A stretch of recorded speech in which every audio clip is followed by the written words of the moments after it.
तो hello everyone. तो बहुत सारे बच्चों का एसएमएस आ रहा है कि सर जो सर्टिफिकेट है वो कैसा अपलोड होगा, चाहे वो आपकी कैटेगरी ओबीसी हो, एससी हो, एसटी हो और ईडब्ल्यूएस हो।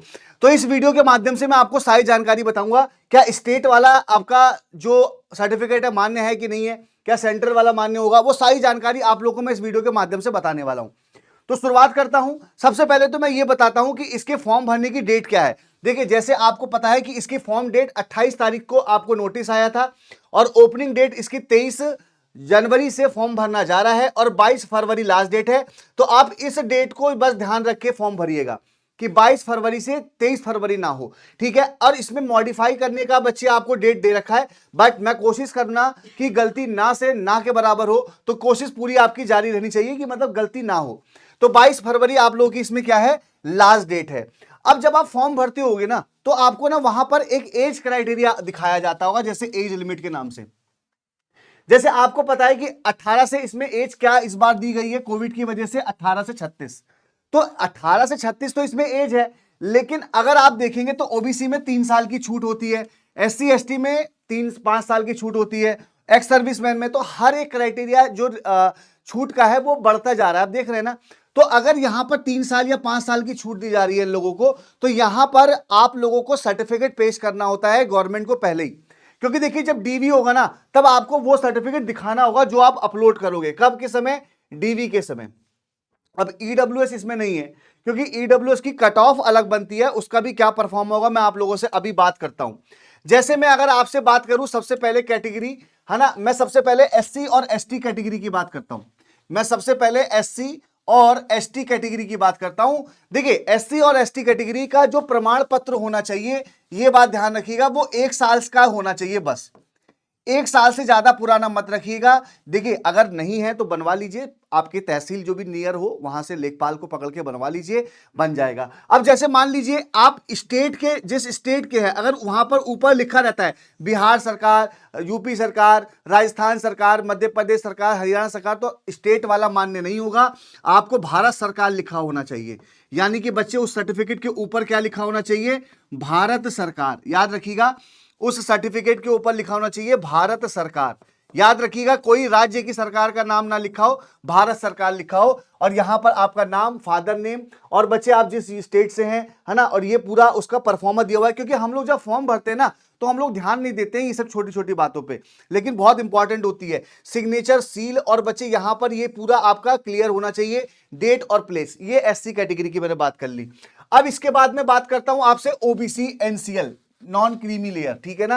एनसीएल सर्टिफिकेट आपका होना चाहिए। याद रखिएगा, ये फॉर्मेट जो होना चाहिए अदर बैकवर्ड का वो आपका फॉर्मेट पूरा दिया हुआ है। और याद रखिएगा, गवर्नमेंट ऑफ इंडिया। देखिए, ये छोटी सी बात है जो हम लोग नहीं ध्यान रखते हैं, यानी कि इसने साफ साफ बोल रखा है कि स्टेट वाला मान्य नहीं होगा। यानी कि अगर आप किसी का स्टेट का अप्लाई कर रहे हैं तो वो मान्य नहीं होगा। बहुत सारे बच्चे बोलते हैं सर कितने साल का मान्य रखें। मैं आपसे यही कहूंगा, 1 साल से ज्यादा पुराना मत लेके मत चलना, ठीक है। 1 साल तक का ही बस खींच खाच के, मतलब अगर आप 2025 में फॉर्म भर रहे हैं तो 2024 का ही रखिएगा, ठीक है।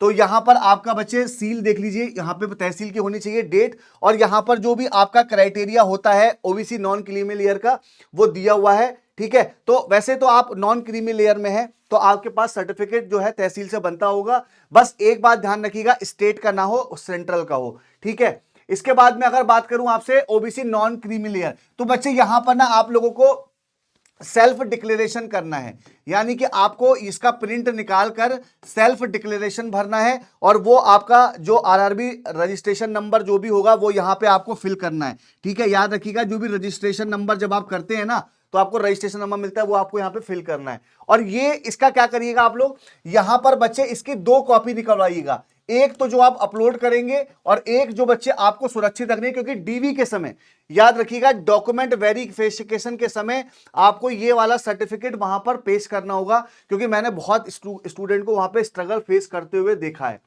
अब यहां पर मैं बात करूं आप लोगों से ईडब्ल्यूएस वाली। देखिए, ईडब्ल्यूएस तो वैसे भी 1 साल के लिए ही बनता है, क्योंकि ईडब्ल्यूएस का सर्टिफिकेट होता है वो 31 से लेके, मतलब आप 31 मार्च से 1 अप्रैल से लेके 31 मार्च तक का होता है।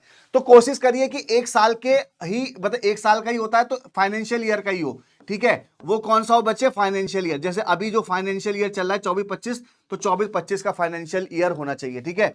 है ना, फाइनेंशियल ईयर का होना चाहिए। क्लियर है ना भाई। और इसमें ना सबसे बड़ी बात ध्यान रखिएगा बच्चे कि आपका जो ये बनता है ना, तहसील से बनेगा आपका ये वाला।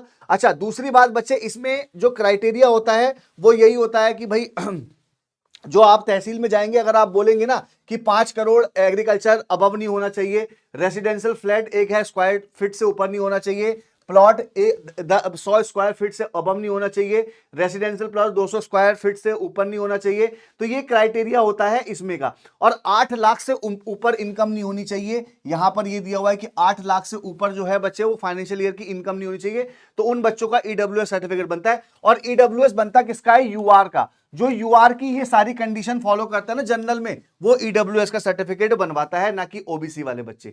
ठीक है ना। अब एक सर्टिफिकेट होता है ईबीसी, यानी कि इकोनॉमिकल बैकवर्ड क्लासेस। ये जनरल वाले भी बनवा सकते हैं, जनरल वालों के पास भी होता है। बस याद रखिएगा उनकी जो फाइनेंशियल ईयर है ना, वो 50,000 से ज्यादा नहीं होनी चाहिए। क्योंकि देखिए इसमें क्या होता है, आप लोग देखिए यूआर की फीस कितनी है? 500 रुपए, है ना। लेकिन अगर आप ये वाला सर्टिफिकेट लगाते हैं तो आपकी जो फीस हो जाएगी वो 250 रुपए हो जाएगी, यानी कि 250 रुपए माफ हो जाएगी तुरंत। तो ये सर्टिफिकेट अगर आप लगवाते हैं, याद रखिएगा 50,000 से इनकम नहीं होनी चाहिए ऊपर, तो ये सर्टिफिकेट आप लोगों का इस तरीके का परफॉर्मा होना चाहिए, याद रखिएगा। दूसरी बात जो कि मोस्ट इंपॉर्टेंट है भाई, वो आप बोले क्या रखिएगा कि इस फॉर्म को आप लोग बच्चे 22 फरवरी से पहले ही भर लीजिएगा, और आप लोग के पास ये डिटेल इंफॉर्मेशन मिल जाएगी। तो मेरे पास बहुत सारे बच्चे ये कह रहे थे कि सर ओबीसी कहां का होना चाहिए, तो ओबीसी सेंट्रल का होना चाहिए, एससीबी, एसटीबी, और ईडब्ल्यूएस आपका फाइनेंशियल ईयर का होना चाहिए। ठीक है। वैसे मैं तो आपसे यही कहूंगा कि जिस भी कास्ट में आप लोग अपना फॉर्म भर रहे हैं और आपके पास सर्टिफिकेट है, तो आप कोशिश करिए 1 साल के अंदर का ही सर्टिफिकेट हो। जानकारी कैसी लगी कमेंट करके बताना। ठीक है। अब आप लोग तैयारी भी कर रहे हैं भाई, है ना, क्योंकि आप लोग तैयारी अपनी दमखम कर रहे हैं, अपनी पूरी ताकत लगाए हैं ना भाई, जोश लगाए हैं ना पूरा तैयारी करने में एकदम बढ़िया से। तो आरआरबी ग्रुप डी का बच्चे हमारे यहां बैच चल रहा है, एकदम सबसे लोवेस्ट प्राइस पे बैच चल रहा है, समझ लीजिए अभी ऑफर भी चल रहा है, इसलिए बच्चे मैं आपको बता रहा हूं। लेकिन उसके लिए आप लोगों को कूपन कोड यूज करना पड़ेगा चंदन। ठीक है। उसके लिए आपको कूपन कोड यूज करना पड़ेगा चंदन, तभी आपको डिस्काउंट मिलेगा मेरे भाई। तो ये चंदन कूपन कोड, और मान लीजिए आपका टारगेट एनटीपीसी है, मैं तो कहूंगा ऑल रेलवे एग्जाम को ले लो भाई, सारे एग्जाम आ गए, मतलब ग्रुप डी भी आ गया, एनटीपीसी भी आ गया, एलपी भी आ गया, आरपी भी आ गया, सारे एग्जाम आ गए, मतलब 2025 में देने वाले सारे एग्जाम। तो ये 556 का है, लेकिन कूपन कोड याद रखना बच्चे, चंदन लगाना। ठीक है ना। तो आपको मेरी जानकारी कैसी लगी बस एक बार कमेंट करके जरूर बताइएगा। ठीक है। बाकी आप सभी लोग बेस्ट ऑफ लक, फॉर्म भरिए अच्छे से, कोई भी जानकारी हो मेरे द्वारा दी जाएगी। वीडियो को लाइक जरूर कर लेना और वीडियो को शेयर कर लेना। ठीक है। बाकी जानकारी मेरे द्वारा छोटी छोटी जो भी होगी वो मैं आपको इसी माध्यम अपने यूट्यूब चैनल यानी रेलवे टेक्स्ट बुक के माध्यम से दूंगा। ठीक है। मिलते हैं नेक्स्ट वीडियो में, तब तक के लिए थैंक यू, जय हिंद, राधे राधे।